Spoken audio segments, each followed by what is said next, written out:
ओम श्री गुरुवे नमः। प्रणाम भगवान। मैं अमृत का सागर, ब्रह्म विद्या का अद्भुत ग्रंथ, परम पूज्य स्वामी निरंजन देव जी महाराज का। और आज का टॉपिक है भगवान, ईश्वर दर्शन से श्रेष्ठ संत। ईश्वर दर्शन से श्रेष्ठ संत। विष्णु भगवान ने ध्रुव से कहा कि अगर सत्य को जानना ही चाहता है तो जाओ, मेरे आशीर्वाद से तुमको वामदेव, नारद आदि संत की प्राप्ति होगी, जो तुम्हारे मन से मैं एवं मेरे का भ्रम भेद मिटाकर एक अखंड अद्वितीय सत्य ब्रह्म में सोहम धारणा करा देंगे। और तभी तुम जन्म मरण के चक्र से छूट शाश्वत शांति को प्राप्त कर सकोगे। यह महान कार्य मुझसे नहीं हो सकेगा, जैसा कि श्री कृष्ण भगवान स्वयं अर्जुन को कहते हैं कि तद विद्धि प्रणिपातेन परिप्रश्नेन सेवया। उपदेक्ष्यन्ति ते ज्ञानम ज्ञानेन न तत्वदर्शने। गीता 4:34। हे अर्जुन, तू किसी तत्वविद सदगुरु की शरण में जा, उन्हें भली प्रकार प्रणाम, सेवा कर, अपने उद्धार हेतु प्रश्न करना। तब वे तत्व के जानने वाले तुझे जो उपदेश करेंगे उसको ग्रहण कर ही तू शोक मोह के सागर से सदा के लिए पार हो सकेगा। फिर तुझे न प्रलय का भय होगा, न सृष्टि के दुख ही स्पर्श कर सकेगा। नामदेव ज्ञानदेव जी के सत्संग सभा में बैठे थे। ज्ञानदेव जी ने विनोद में भक्त गोरा कुम्हार से कहा कि तुम मिट्टी के पार की हो, तो आज देखो इस संत सभा में कैसी मिट्टी है, ये कच्चे घड़े हैं या पक्के। गोरा कुम्हार ने अपनी छड़ी उठाकर सभी संतों के सिर पर बड़े प्रेम से मृदु टकोरा लगाया। सभी संत किसी प्रकार बुरा भी नहीं मान रहे थे, किंतु जब गोरा नामदेव के पास पहुंचा तो वे क्रुद्ध हो उठ खड़े हुए। गोरा ने कहा, बस आपकी सभा में यही एक कच्चा घड़ा है। नामदेव बिटोवा के मंदिर में पहुँचे और शिकायत की कि मैं आपके दर्शन करता हूँ, आप मेरे साथ खेलते हैं, फिर भी मुझे संत लोग कच्चा घड़ा कहते हैं, जबकि मेरे जैसा सौभाग्य किसी को प्राप्त नहीं होता है।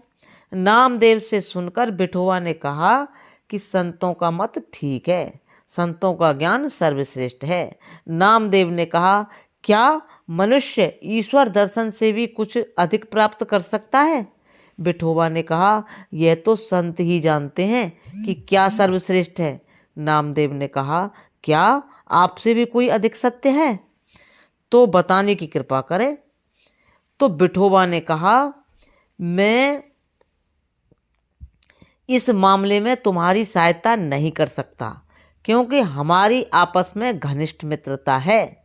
यदि ऐसी अवस्था में कुछ हितकर सत्य वचन कहूँगा तो भी तुमको उस पर विश्वास नहीं होगा।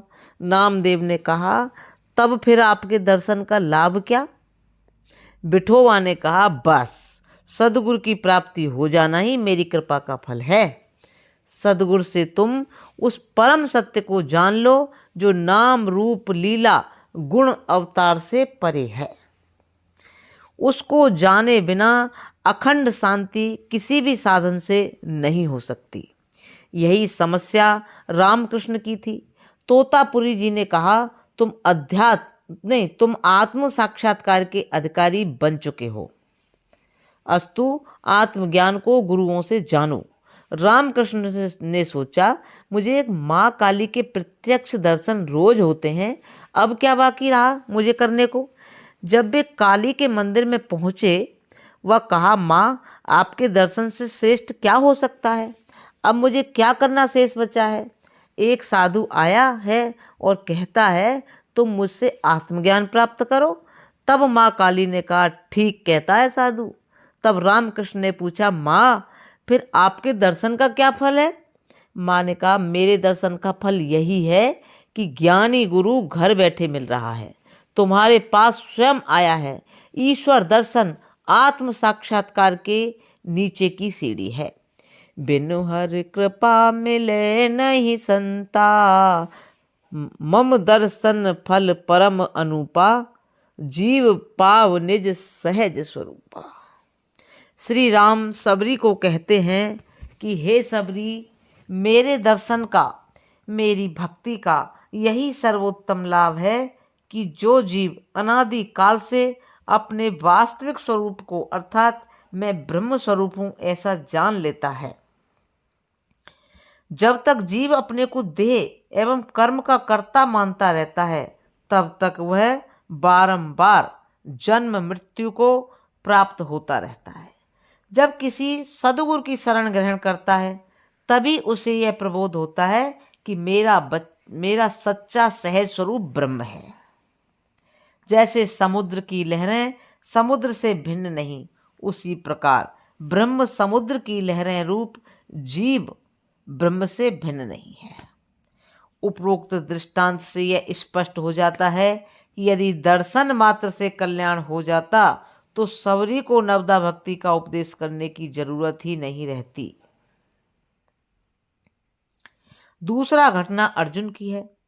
यदि कृष्ण का मुरली मनोहर रूप ही सत्य होता तो अर्जुन कृष्ण से उनके अविनाशी रूप दर्शन की इच्छा न करता और कृष्ण अर्जुन को सद्गुरु की शरण में जाने के लिए नहीं कहते।